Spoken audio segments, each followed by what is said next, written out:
अस्सलाम वालेकुम my YouTube family, कैसे हैं आप लोग सब। उम्मीद करती हूँ कि सब ठीक ठाक होंगे और बहुत खुश होंगे। अल्हम्दुलिल्लाह से मैं भी बिल्कुल ठीक हूँ और घर में भी सब ठीक है। ये कुछ मॉर्निंग की क्लिप्स थी जिसे मैं प्यार से अपने बेटे को उठा रही थी काफ़ी, क्योंकि ऐसा होता है ना कि मेरी मदर इन लॉ कहती हैं कि अगर बच्चे को प्यार से सुबह में उठाया जाए तो पूरे दिन वो हंसता खेलता रहता है, लेकिन ऐसा कुछ भी नहीं है। ऐसा कुछ भी नहीं है, बिल्कुल भी नहीं। प्यार से जितना भी उठा दो ये पूरे दिन रोता रहता है, मतलब ये ज़्यादा मुझे परेशान करता है, लेकिन फिर भी इन पर प्यार आ रहा था तो मैंने काफ़ी प्यार से इन्हें उठा दिया था। उसके बाद सफाई का टाइम हुआ था और ये सारी चीज़ें बिखरी हुई थी और बस की चुटकी बजी और सारा काम मेरा कंप्लीट हो गया था। लेकिन ऐसा नहीं है, ऐसा कुछ होता नहीं है, ये मेहनत लगती है इसमें, उसके बाद ही कंप्लीट होता है। उसके बाद मैं अपना घर का सारा काम करके, खाना बनाना नहीं था मुझे क्योंकि आप ही का था आज ऑपरेशन और उसके गले का ऑपरेशन था और थायराइड वगैरह हो गया उसे। आप लोग उससे दुआ कीजिएगा कि उसको जो भी बीमारी अल्लाह पाक ने उसे दी है उसे शिफा भी दे दे, आमीन सुम्मा आमीन। तो उसका जो आज ऑपरेशन था, लियाकत नेशनल हॉस्पिटल है ये और काफ़ी बड़ा हॉस्पिटल है और आप ही का रूम हमें ढूंढने में काफ़ी टाइम लग रहा था क्योंकि ये सुबह 12 बजे का टाइम हो रहा था और मैं पहुंच गई थी इनके साथ हॉस्पिटल, क्योंकि आप ही के हस्बैंड थे और आप ही के साथ ही थी और मेरी जो अम्मी वगैरह हैं, अब्बू, वो थोड़ी देर से आए थे। तो एक होता है ना कि अगर कोई पेशेंट अंदर हो और कोई बाहर आपके चाहने वाले हों तो एक पेशेंट को भी एक आसरा होता है कि नहीं यार मेरा भाई कोई इंतज़ार कर रहा है, तो इसलिए मुझे जाना था आप ही के पास। और ज़्यादा क्लोजेस्ट मेरी है वो, क्योंकि हैं तो हम 4 बहनें, लेकिन ये होता है ना कि कोई ना कोई एक बॉन्डिंग होती है किसी से ज़्यादा और किसी से आपकी आदतें मिलती हैं। तो मेरी और मेरी सेकंड नंबर वाली बहन की काफ़ी आदतें मिलती हैं और हम एक साथ मतलब एक अच्छा क्वालिटी टाइम स्पेंड करते हैं और वो मेरे घर के करीब भी है, तो इस वजह से मैं उसके घर काफ़ी आना जाना होता रहता है। और यहाँ पर बस मैं वेट कर रही थी आप ही का उसकी सास के साथ बैठकर, और एलईडी पे यहाँ पर नाम इनका आ रहा था बार बार कि ऑपरेशन जारी है और जिन्हें शिफ्ट कर दिया जा रहा था रूम में उनका भी नाम यहाँ लिखा आ रहा था। और मेरा बेटा यहाँ सो चुका था, दिन में 3 बजे का टाइम हो रहा था और आप ही का अभी तक ऑपरेशन कंप्लीट नहीं हुआ था। सुबह 10 बजे से गई हुई थी, तकरीबन उसको टाइम लगा था कितने कितने टाइम लगा था, तकरीबन वो 4 बजे वहाँ से उसे शिफ्ट किया है आईसीयू में। आईसीयू के बाद उसे यहाँ रूम में शिफ्ट किया गया था 5:30 बजे, तकरीबन 10 से 5:30 बजे का टाइम काफ़ी लंबा टाइम है। और मैं 12 बजे पहुंच गई थी तो मेरे लिए भी काफ़ी लंबा टाइम था। और मैं एक बेटे को अपने लेकर आई थी और एक बेटे को मैं उसी के घर छोड़कर आई थी कि वहाँ पर ताई अम्मी थी, तो वो आप ही के 2 बच्चे भी थे तो वहाँ साथ में रह गया था हुज़ैफ़ा। अल्लाह पाक से बस ये दुआ कीजिएगा आप लोग, दुआ की ज़रूरत होती है इस टाइम पे, किसकी कब दुआ लग जाए कुछ पता नहीं होता।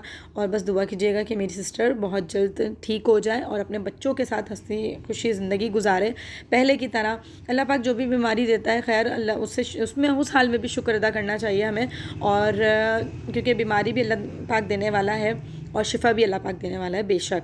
तो बस उसके बाद यहाँ शाम में दानिश मुझे लेने के लिए आ गए थे क्योंकि मैंने उसे देख लिया था और मुझे सुकून मिल गया था। सुबह से इंतज़ार करी थी आप ही का बस चेहरा देखने के लिए कि मुझे एक दफ़ा वो दिख जाए, बस मैं उसके बाद घर चली जाऊँगी क्योंकि घर में प्रोग्राम था। हादी की आज बर्थडे थी, अब्दुल हादी की, मेरे देवर के बेटे की, तो ये मुझे लेने के लिए आ गए थे। तकरीबन ये 7:30 बजे का टाइम हो रहा था शाम का और अब मुझे घर जाना था और घर जाके ज़ाहिर सी बात है 2-3 काम थे वो निपटाने थे। उसके बाद मुझे तैयार भी होना था, बच्चों को तैयार करना था। तो मैंने सुबह से कुछ खाया तो था नहीं क्योंकि भूख भी नहीं लगी हुई थी और इतनी चाहत नहीं हो रही थी, आप ही की वजह से मुझे टेंशन भी हो रही थी काफ़ी। और फिर उसके बाद मेरे अम्मी अब्बू वगैरह सब आ गए थे, आपने लास्ट क्लिप में देखा है, सब बैठे हुए थे, हम लोग बातें शातें चल रही थी बाहर वेटिंग एरिया में। और फिर मैं वो वहाँ चले गए थे अपने घर और आप ही डिस्चार्ज भी हो गई थी उसी दिन। मुझे नहीं पता वन डे केयर था तो ये है कि डिस्चार्ज कर दिया गया था रात में 12 बजे, वो अपने घर आ गई थी।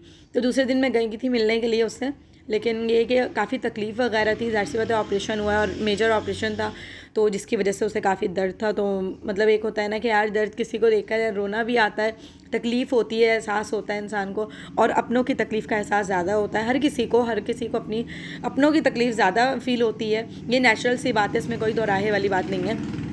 खैर उसके बाद यहाँ हम हॉस्पिटल से एग्ज़िट हो गए थे और काफ़ी बड़ा हॉस्पिटल है ये और बहुत अच्छा है, मैनेजमेंट यहाँ का बहुत अच्छा है।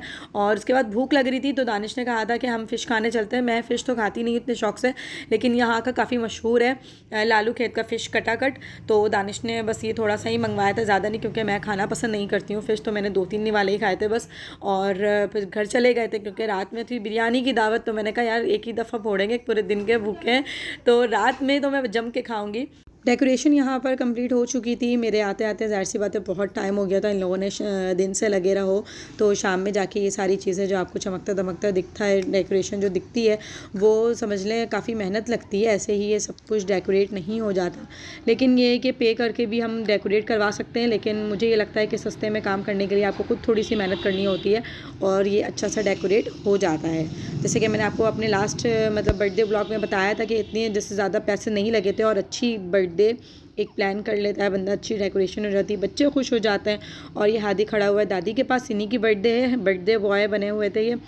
इनकी मम्मा ने इनको शॉर्ट और वॉच टी शर्ट ये पहनाया था।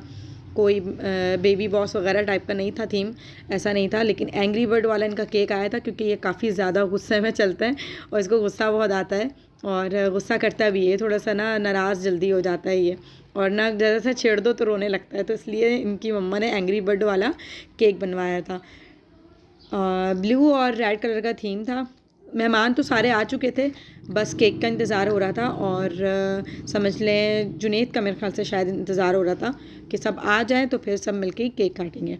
दादा वगैरह सब बैठे हुए थे, दानिश भी आ चुके थे क्योंकि मुझे छोड़ के वो हॉस्पिटल से अपने फैक्ट्री चले गए थे। उसके बाद आए थे तो मैंने उनको फ़ोन करके बुलाया, मैंने जल्दी से आ जाइए क्योंकि केक कट हो जाता है और वो होते नहीं हैं तो फिर अच्छा नहीं लगता, बाद में फिर आते हैं तो उनको भी अच्छा नहीं लगता और मुझे भी अच्छा नहीं लगता।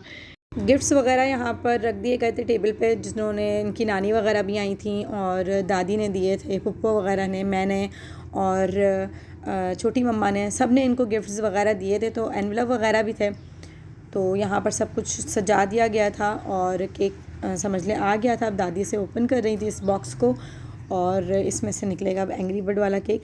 काफ़ी अच्छा बनाया था, खुदाबख्श बेकरी से ही बनवाया था। एज़ यूजुअल हमेशा हम वहीं से ही बनवाते हैं और जो थीम दो जैसा दो वो बना के देते हैं। और इसका एक एंग्री बर्ड नीचे गिर गया था तो वो थोड़ा सा ख़राब हो गया था, वो भी लाने में, वरना वो फिक्स था लेकिन वो लाने में ठोकर लग गई होगी कहीं, जिसकी वजह से उसका एक एंग्री बर्ड नीचे गिर गया था। केक स्टैंड पर रख दिया था, काफ़ी प्यारा लग रहा था। अब इस पर काफ़ी सारी कैंडल्स लगा दी जाएंगी और उन्हें जला दिया जाएगा और बस केक कट होगा अब। दादा दादी और इनके मम्मा पापा ने मिलके केक कट कर लिया था और एज़ यूजुअल मैं फ़ोटोग्राफी कर रही थी क्योंकि काम मेरा यही है। और फिर सब मुझसे व्हाट्सएप पे पिक्चर्स मांग रहे होते हैं कि भाभी पिक्चर्स दे दीजिए, हमें वीडियो सेंड कर दीजिए। और मेरे ख्याल से शायद अभी तक मैंने इसकी पिक्चर्स इसकी मम्मा को सेंड भी नहीं की हैं, मुझे याद भी नहीं है। मैं बाद में इससे पूछूंगी कि मैंने सेंड भी की थी या नहीं तुम्हें। तो यहाँ पर दादी केक वगैरह कट कर रही थी और सबको सर्व कर रही थी। और ये रही गर्मा गर्म बिरयानी, और ये इतनी अच्छी बिरयानी बनवाई थी नवेद ने और बहुत टेस्टी बिरयानी थी, बीफ बिरयानी थी और इसका टेस्ट इतना अच्छा था। उस वक्त मुझे बहुत बहुत तेज़ भूख लगी हुई थी क्योंकि सुबह से कुछ मैंने खाया हुआ नहीं था और बहुत बहुत ज़्यादा भूख लगी हुई थी। तो मैंने भर प्लेट खाना खाया था और दिल को और पेट को सुकून मिला था और जायके को भी। चलिए जी, मिलते हैं आप लोग से नेक्स्ट व्लॉग में। अपना बहुत सारा ख्याल रखिएगा और मुझे दुआओं में याद रखिएगा और मेरी सिस्टर के लिए भी दुआ कीजिएगा। अल्लाह पाक आप लोगों को भी खुश और खुर्रम रखे अपने घर में। कमेंट सेक्शन में हैप्पी बर्थडे अब्दुल हादी लिख दीजिएगा और मुझे दुआओं में याद रखिएगा। ओके जी, अल्लाह हाफिज़।